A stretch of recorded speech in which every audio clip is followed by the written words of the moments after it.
Baik, Assalamualaikum warahmatullahi wabarakatuh. Perkenalkan, saya Rian Rahmanda, siswa Pekmen periode Mei-Juni 2023. Saya akan mempresentasikan proyek akhir di kelas Python, yaitu proyek aplikasi superkasir. Jadi latar belakang dari proyek ini adalah, jadi ada seorang pemilik supermarket yang memerlukan sebuah sistem superkasir yang memungkinkan pelanggan melakukan self service terhadap transaksi transaksi yang dilakukan. Nah, ketentuan tugas itu terdiri dari fungsi input item yang dibeli, input jumlah item yang dibeli, input harga dibeli, cek item yang ada di keranjang belanja, update keranjang belanja, hapus item, dan cek total harga. Nah, di sini saya juga menambahkan fitur-fitur tambahan, yaitu fitur khusus untuk pemilik supermarket untuk memeriksa histori transaksi yang dilakukan. Nah, requirement dan objektif di sini, requirement-nya yang saya cetak tebal itu adalah requirement yang sesuai dengan ketentuan tugas, sedangkan yang tidak itu adalah yang fitur tambahan dari saya. Nah, kemudian untuk kodenya pertama input modul. Modul yang saya digunakan adalah datetime dan SQLite, kemudian mendefinisikan kelas transaksi, kemudian metode init ya di sini mendefinisikan atribut-atribut yang digunakan, kemudian creatable, di creatable ini akan menjalankan perintah SQL dan mengkomit perubahan database, kemudian metode add item, di sini akan menambahkan atribut items. Selanjutnya metode update item. Update item ini nanti akan mencari nama sesuai dalam atribut item. Jika ditemukan, maka minta pengguna untuk memasukkan informasi baru dan memperbarui sesuai item yang sesuai inputan. Kemudian jika tidak ditemukan, maka tampilkan pesan kesalahan. Nah, metode delete item di sini algoritmanya adalah mencari item dengan nama yang sesuai dalam atribut items. Kemudian jika ditemukan, hapus item dari atribut items. Nah, metode reset transaction itu mengosongkan atribut items. Check order, jika tidak ada dalam transaksi, maka tampil pesan bahwa tidak ada item dalam transaksi. Jika ada item, tampilkan daftar item dalam tabel dengan total harga. Nah, kemudian ada metode save transaction. Ini adalah untuk menyimpan transaksi ke database. Total price di sini akan menghitung. Jadi algoritma total price ini akan mengalihkan antara jumlah item dan harga item, kemudian akan menambahkan dari total harga masing-masing item, kemudian menerapkan diskon sesuai dengan ketentuan. Selanjutnya ada view transaction history, ini untuk melihat data yang ada di database. Kemudian save transaction, di sini adalah untuk memanggil metode save transaction to DB, dan metode close connection di sini untuk menutup koneksi ke database. Kemudian function dan atributnya terdiri dari user ID dalam format string, kemudian item, list, transaction history list, final transaction dalam format dictionary. Kemudian ada final transaction juga dalam bentuk dictionary, atribut con di sini SQLite tree connection, dan cursor ini adalah SQLite tree cursor. Kemudian untuk function di sini terdiri dari create table, kemudian add item, update item, delete, reset transaction, check order, dan total price, save transaction to DB, view transaction history, save transaction, dan close connection. Nah, untuk demonstrasi program ini, jadi fungsi-fungsinya ini adalah menambahkan item, delete item, reset panjang belanja, dan total price. Oke, akan saya tampilkan aplikasi yang sudah saya buat. Jadi tinggal dijalankan saja. Oke. Nah, pertama kita diminta untuk memasukkan ID pelanggan. Jadi misalnya ID pelanggannya adalah 77. Nah, di sini nanti aplikasinya dalam bentuk pilihan seperti ini. Jadi misalnya ingin menambahkan item yang ingin dibelanjakan, misalnya kita pilih satu, masukkan nama itemnya, misalnya nama itemnya sepatu gitu. Sepatu. Nah, jadi di sini jumlah itemnya ada berapa? Misalnya jumlah pasang ada 6 pasang. Gitu. Kemudian harga per itemnya misalnya 300.000. Oke.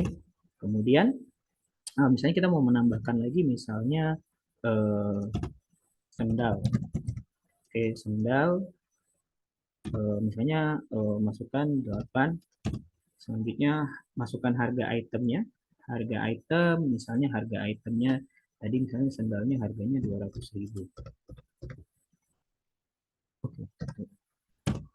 Oke, misalnya satu lagi topi, misalnya topi, eh, sorry, satu lagi topi, topi, kemudian topi misalnya jumlah topinya 3, harga topinya misalnya 60.000. Oke, nah kita bisa melihat keranjang belanja kita dengan menekan memasukkan pilihan 4 cek pesanan, maka di sini item yang sudah kita masukkan tadi sudah dapat di sini.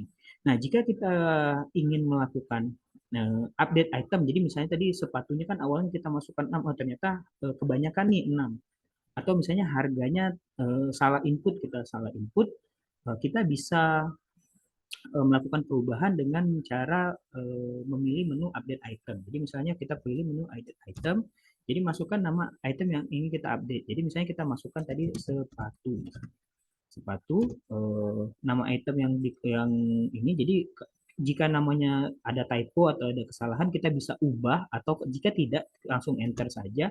Kemudian item yang baru tadi, misalnya jumlah item yang baru, misalnya tadi kita kebanyakan nih, misalnya tadi kita mau beli 3 aja deh, 3.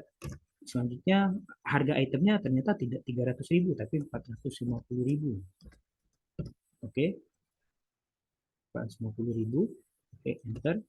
Oke, jika kita cek kembali harga, cek pesanan, maka sudah akan berubah nih dari yang pertama.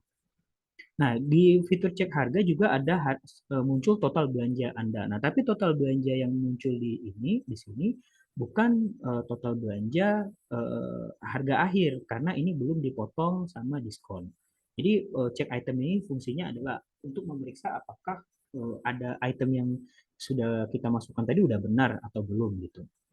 Nah, jika kita ingin melakukan penghapus, jadi misalnya kita nggak jadi beli topi nih, misalnya nggak jadi beli topi, kita tinggal pilih update item. Maaf, kita pilih hapus item ya. 3, pilih menu nomor 3, masukkan item yang ingin kita hapus. Misalnya item yang kita hapus adalah topi. Oke, oke.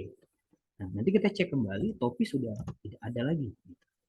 Oke, nah kemudian misal misal eh,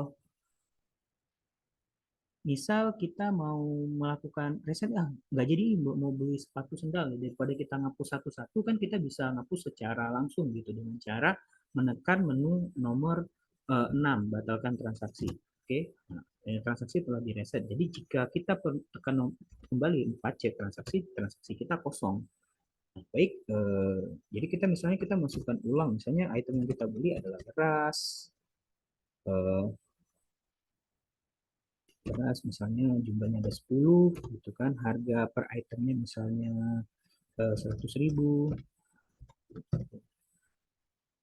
Oke, jadi misalnya kedua kita beli minyak satu, eh, minyak. Oke, setelah minyak masukkan jumlah itemnya misalnya 10 juga, harga minyaknya 25.000 misalnya. Oke, nah misalnya kita cek di sini 4. Nah, di sini item yang kita masukkan sudah ini. Nah, jika kita ingin sudah ternyata ini udah benar ya, udah benar dan akan melakukan proses pembayaran, maka kita perlu menekan menu 5.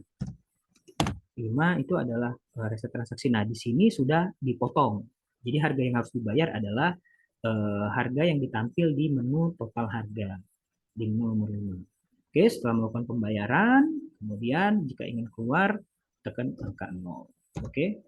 Nah, untuk fitur khusus fitur di untuk melihat data transaksi itu hanya bisa dijalankan oleh pemilik usaha dengan cara menjalankan kode yang diberi nama view database.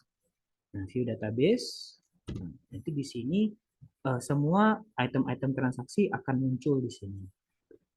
Nah, jadi nanti di sini mungkin nanti pemilik usahanya bisa melakukan analisa dari data-data ini untuk mempelajari perilaku konsumen yang datang ke supermarketnya gitu. Baik, itu saja presentasi dari saya untuk tugas final project Python. Terima kasih. Akhir kata, wassalamualaikum warahmatullahi wabarakatuh.